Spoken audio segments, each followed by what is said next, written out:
สวัสดีครับทุกๆคนสำหรับคลิปในวันนี้เราจะมาพูดถึงเรื่องที่ว่าแท้จริงแล้วคนที่เป็นออทิสติกนั้นเขาเป็นคนที่มีความสามารถพิเศษหรือว่าเขามีความเป็นอัจฉริยะในตัวจริงหรือเปล่าครับนะคือเรื่องของเรื่องก็คือได้มีผู้ปกครองได้สอบถามผมเข้ามาแล้วก็มีหลายท่านได้สอบถามผมเข้ามาว่า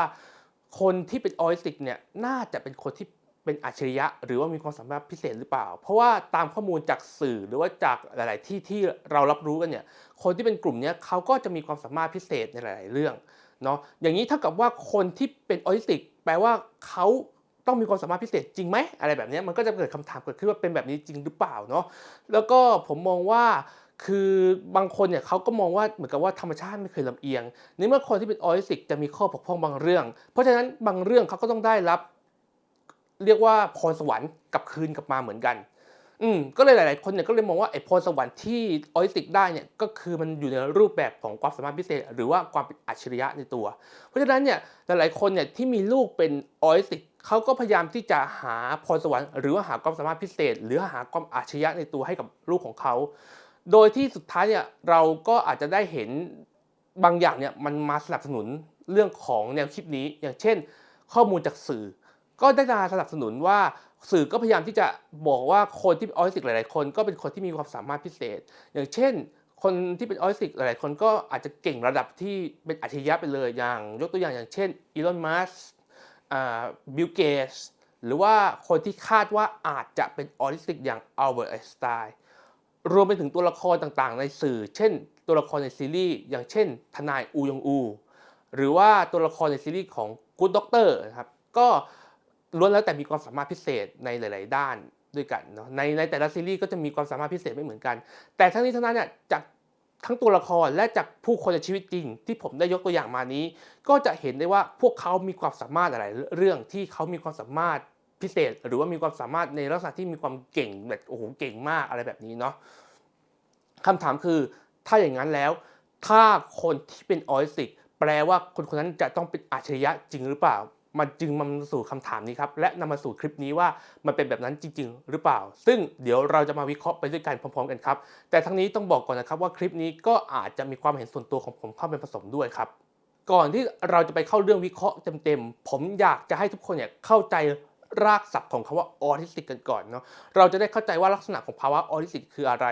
ก่อนที่เราจะรู้อะไรก็แล้วแต่ผมมองว่าเราเข้าใจรากของสิ่งนั้นเป็นสิ่งที่สำคัญมากครับ เพราะฉะนั้นผมจึงอยากให้ทุกคนมาเข้าใจนิยามและความหมายของออทิสติกกันก่อนครับความหมายของออทิสติก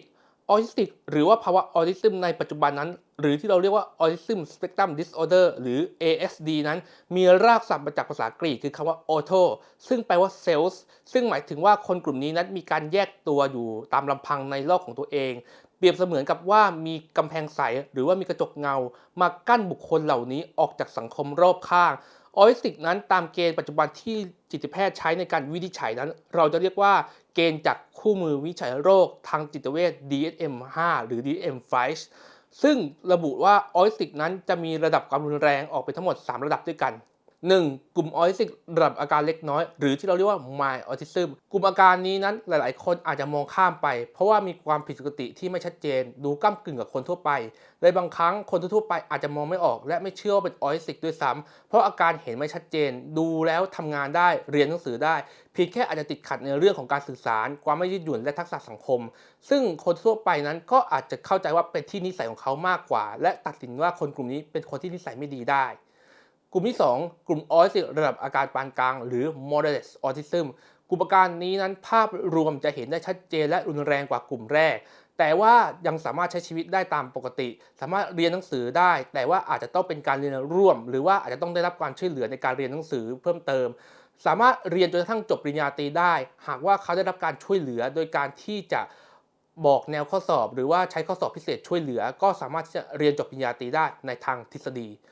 กลุ่มที่3กลุ่มระดับอาการรุนแรงหรือว่า severe autism กลุ่มอาการนี้ก็คือจะมีอาการออทิสติกที่ชัดเจนมีพัฒนาการล่าช้าอย่างชัดเจนในทางทฤษฎีสามารถช่วยเหลือเต็มที่ได้เพียงแค่การช่วยเหลือตัวเองในชีวิตประจำวันเท่านั้น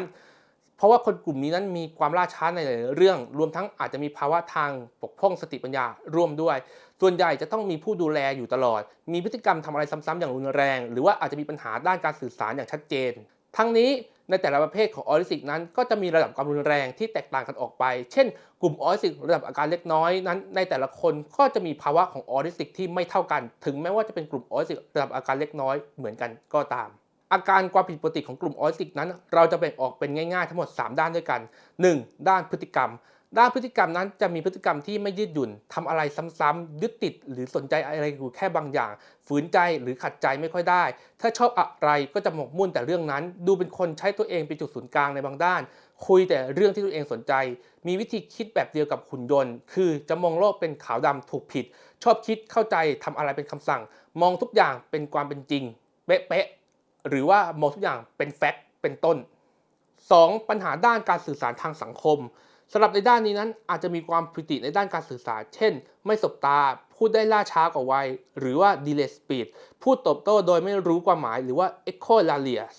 พูดเป็นประโยคไม่ได้พูดได้สั้นๆบอกความต้องการไม่ได้พูดแต่ภาษาที่ตัวเองสนใจพูดภาษาต่างดาวพูดคุยคนเดียวกับเพื่อนในอุดมคติพูดแต่เรื่องที่ตัวเองสนใจพูดไม่ชัดชอบใช้ภาษาทางการและจะต้องใช้ภาษาตรงๆหรือว่าอาจจะมีลักษณะของการพูดเสียงโมโนโทนเป็นต้น3ด้านทักษะสังคมและปฏิสัมพันธ์ทางสังคมที่บกพร่องสำหรับด้านนี้นั้นก็จะมีปัญหาเรื่องที่เกี่ยวข้องกับการอยู่ร่วมกับผู้อื่นและทักษะสังคมในการอยู่ร่วมกับผู้อื่นในทุกๆด้านเช่นชอบอยู่คนเดียวอยู่ร่วมกับผู้อื่นไม่เป็นไม่สามารถเรียนรู้ในสิ่งที่คนทั่วไปสามารถเรียนรู้ด้วยตัวเองได้ในทางสังคมหรือเรียกง่ายๆก็คือไม่มี common sense ทางสังคมเพราะไม่เข้าใจกฎเกณฑ์และบทบาททางสังคมไม่เข้าใจกฎเกณฑ์มารยาทกาลเทศะทางสังคมดูมึนๆดูกวนๆตรงไปตรงมาไม่เข้าใจความสัมพันธ์และความรู้สึกของผู้อื่นไม่เข้าใจอารมณ์และความรู้สึกของคนอื่น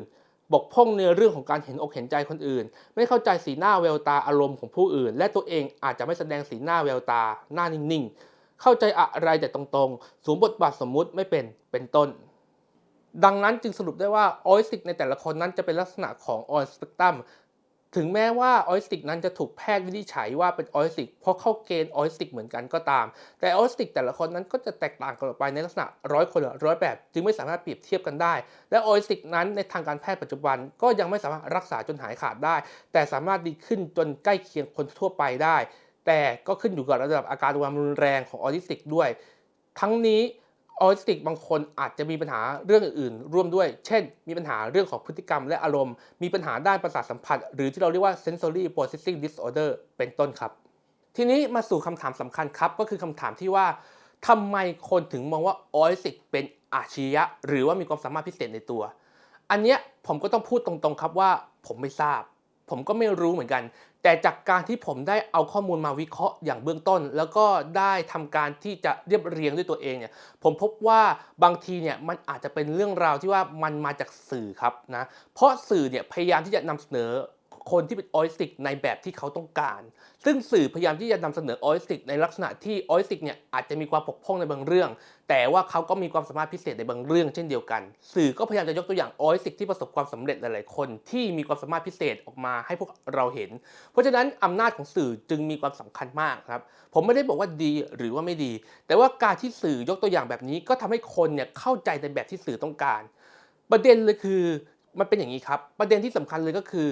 ออทิสติกนั้นเป็นลักษณะของสเปกตรัมก็คือเราเรียกว่า autism spectrum disorder ใช่ไหมเพราะฉะนั้นเนี่ยออทิสติกเนี่ยเป็นลักษณะของสเปกตรัมที่มีความหลากหลายกันมาก100 คน100 แบบแต่สื่อเนี่ยไม่ได้นำเสนอความเป็นสเปกตรัมของออทิสติกทั้งหมดคือสิ่งที่สื่อเลือกที่จะสื่อเนี่ยก็คือจะสื่อในลักษณะที่ว่าโอ้โหออทิสติกเนี่ยเขาอาจจะมีความบกพร่องในบางเรื่องแต่ว่าเขาก็มีความสามารถพิเศษในบางเรื่องเช่นเดียวกันและนี่คือสิ่งที่สื่อพยายามที่จะนำเสนอไม่ว่าจะเป็นสื่อช่องทางไหนก็พยายามจะเสนอในลักษณะแบบนี้เพื่อที่จะทำให้คนเราเนี่ยเห็นว่าโอ้ออทิสติกเขาก็มีความสามารถในอีกมุมนึงนะอะไรแบบนี้เป็นการที่จะอินสไปร์ให้ทุกคนเนี่ยเข้าใจหรือว่ามีเรื่องของ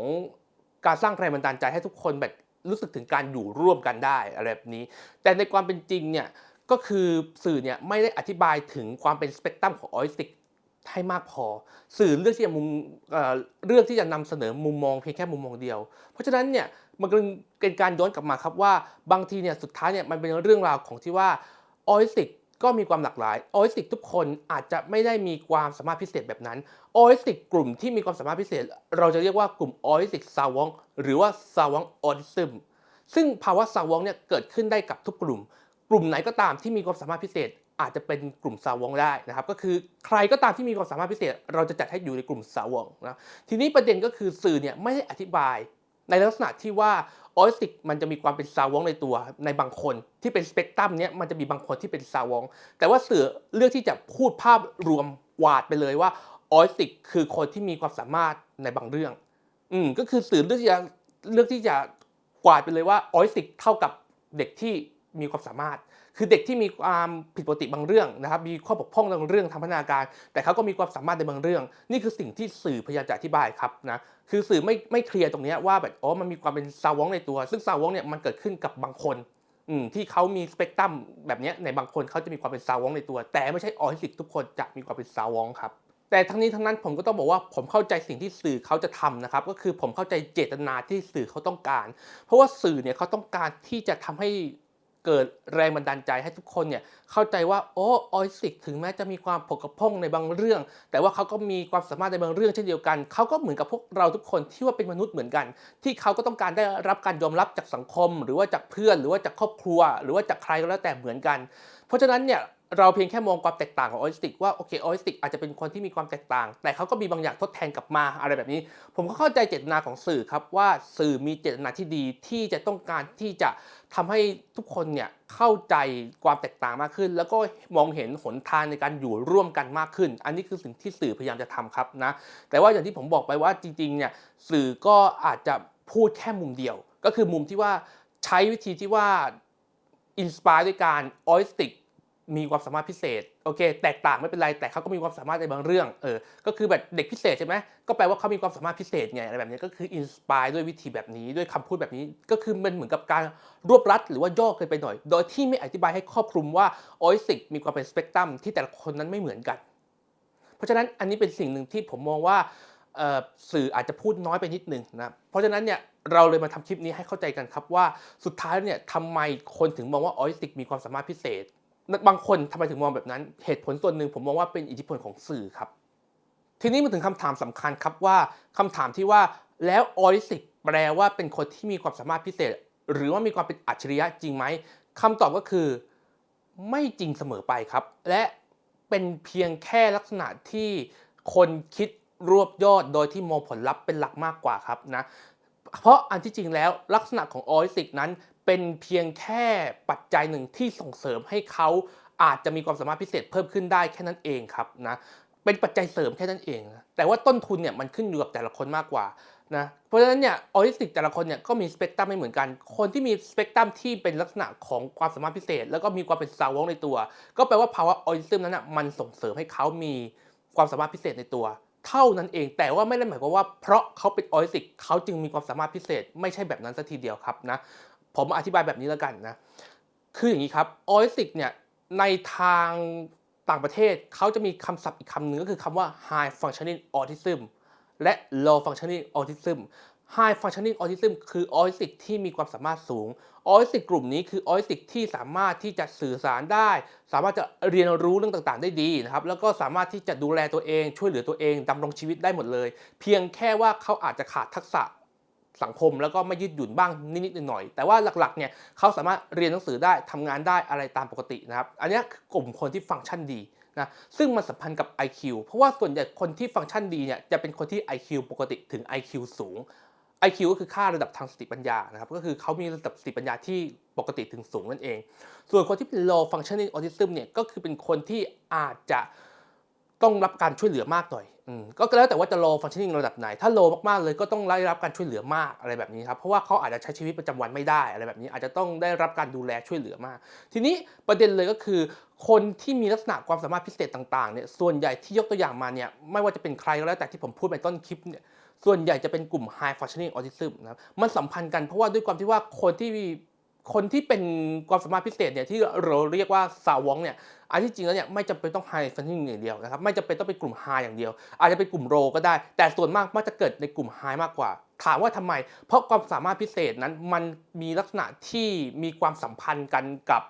บสติปัญญาเพราะฉะนั้นเนี่ยสติปัญญายิ่งมากค่า IQ ยิ่งมากก็ยิ่งมีโอกาสที่จะมีความสามารถพิเศษได้มากตามไปด้วยเหมือนกันอะไรแบบนี้เนาะแต่ว่ามันไม่เสมอไปครับแต่ส่วนใหญ่มันจะสัมพันธ์กันเพราะฉะนั้นเราจึงจะเห็นว่าบุคคลต่างๆที่มีความสามารถสูงไม่ว่าจะเป็น อีลอน มัสก์ไม่ว่าจะเป็นบิล เกตส์หรือว่าอาจจะเป็นตัวละครในซีรีส์เช่นทนายอูยองอูหรือว่าตัวละครในซีรีส์ Good Doctor นั้นก็จะเป็นกลุ่ม High Functioning Autism เกือบทั้งหมดเลยนะเพราะว่าพวกนี้จะมีความสามารถดีนะความจำดีนะการเรียนรู้ไวอะไรแบบนี้เพราะว่าด้วยความที่ว่า IQ เขาดีนะเพราะฉะนั้นก็จะเรียนรู้ทุกอย่างได้ไวหมดทีนี้เนี่ยคำถามคือทำไมคนกลุ่มนี้เนี่ยถึงมีความสามารถพิเศษล่ะ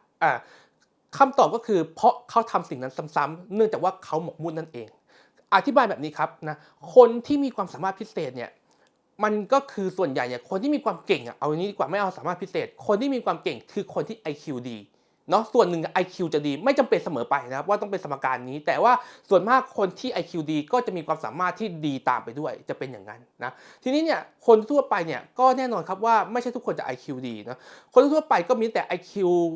ต่ำถึง IQ สูงนะก็คือคนที่มีจำนวนมากค่าประชากรที่มากที่สุดก็จะเป็นช่วง IQ ปกติแล้วก็ IQ สูงยิ่งสูงมากก็จะยิ่งน้อยลงไปเรื่อยๆเนาะทีนี้มันเป็นแบบนี้ขึ้นมาปุ๊บเนี่ยมันก็หมายความว่าถ้า IQ ยิ่งสูงความสามารถก็ยิ่งมากตามใช่ไหมคิดง่ายๆ IQ ยิ่งสูงความสามารถก็ยิ่งมากตามเรื่องของ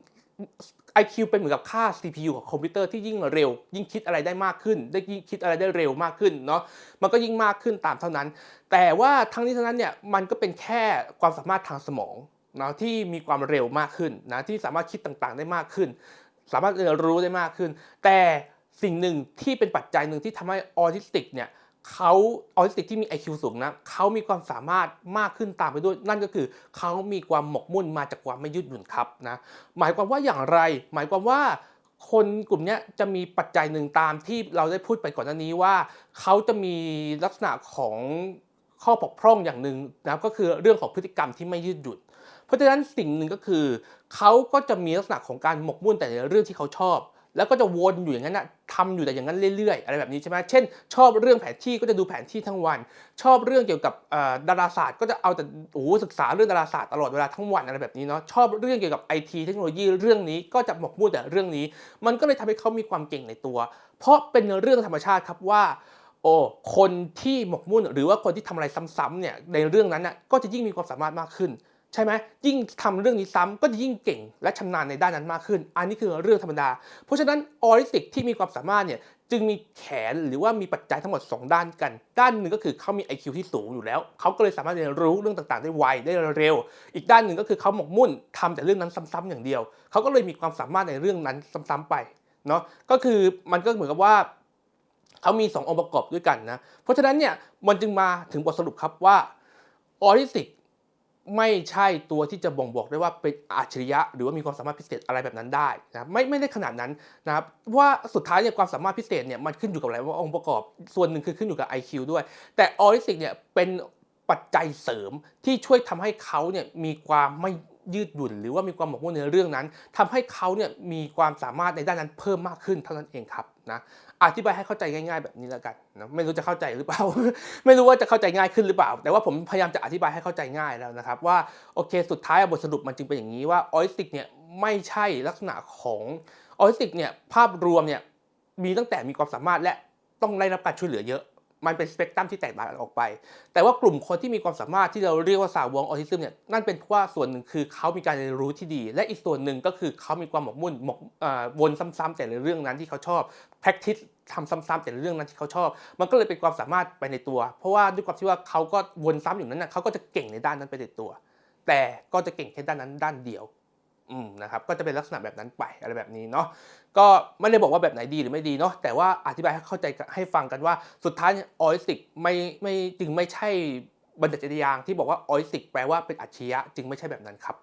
สุดท้ายผมอยากจะฝากทิ้งท้ายไว้ว่าสิ่งที่เราควรจะให้ความสำคัญมากที่สุดไม่ใช่ความเป็นอัจฉริยะของออทิสติกครับนะไม่ใช่ว่าเราจะต้องเร่งค้นหาคนหนึ่งที่เป็นออทิสติกให้เขามีความสามารถพิเศษผมเห็นผู้ปกครองบางคนเนี่ยพอรู้ว่าลูกเป็นออทิสติกปุ๊บก็จะพยายามค้นหาว่าลูกเนี่ยมีความสามารถพิเศษอะไรบ้างนะเพราะเขาเข้าใจผิดนะความเป็นจริงเนี่ยไม่ใช่นะครับความสามารถพิเศษเนี่ยถ้ามีเลยครับนะถ้ามีเราส่งเสริมเราดันได้เต็มที่เลยแต่ถ้าไม่มีก็ไม่เป็นไรนะเพราะว่านั่นไม่ใช่แก่นแท้ของสิ่งที่เราควรจะต้องให้ความสนใจคือถ้ามีเนี่ยเราก็ส่งเสริมถ้าไม่มีก็ไม่เป็นไรเพราะไม่ใช่ทุกคนจะมีไงอย่างที่ผมบอกไปว่าแต่ละคนมีสเปกตรัมที่ไม่เหมือนกันแต่สิ่งที่เราควรจะต้องให้ความสนใจไม่ใช่ความสามารถพิเศษ ไม่ใช่ talent ไม่ใช่พรสวรรค์ไม่ใช่ความเป็นอัจฉริยะแต่มันคือทักษะในการดำรงชีวิตครับสิ่งนี้ต่างหากคือสิ่งที่เราควรจะต้องให้ความสนใจเพราะอะไรกันเพราะผมมองว่า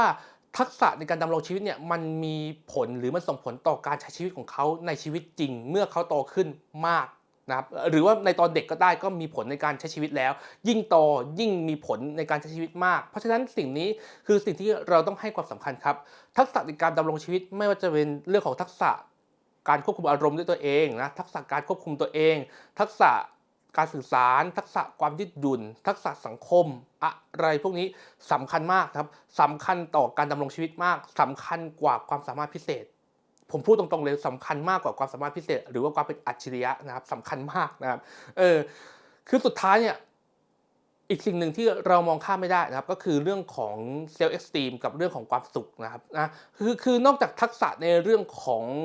การดำรงชีวิตแล้วอีกส่วนหนึ่งที่ผมว่าให้ความสำคัญมากๆก็คือเรื่องของการเติมเต็ม self esteem หรือว่าการภาคภูมิใจในตัวเองอันนี้ก็สำคัญมากนะครับการสร้างเซลล์ที่ดีตั้งแต่เด็กเนี่ยสำคัญมากรวมไปถึงเรื่องของความสุขในชีวิตนะคือผมมองว่าเรื่องพวกนี้สำคัญมากนะครับคือผมมองว่าสุดท้ายเรื่องพวกนี้ยังไงก็สำคัญกับการที่จะมาหาความสามารถพิเศษคือทักษะพวกนี้มันใช้ในการดำรงชีวิตจริงๆได้มากกว่าเนาะคือสุดท้ายเนี่ยคือถ้าเกิดว่าเด็กคนนั้นมีความเป็นอัจฉริยะในตัวมีความเก่งในตัวอย่างงู้นอย่างนี้งั้นแต่ว่าสุดท้ายเนี่ยเป็นซึมเศร้าขึ้นมาอย่างเงี้ยหรือว่า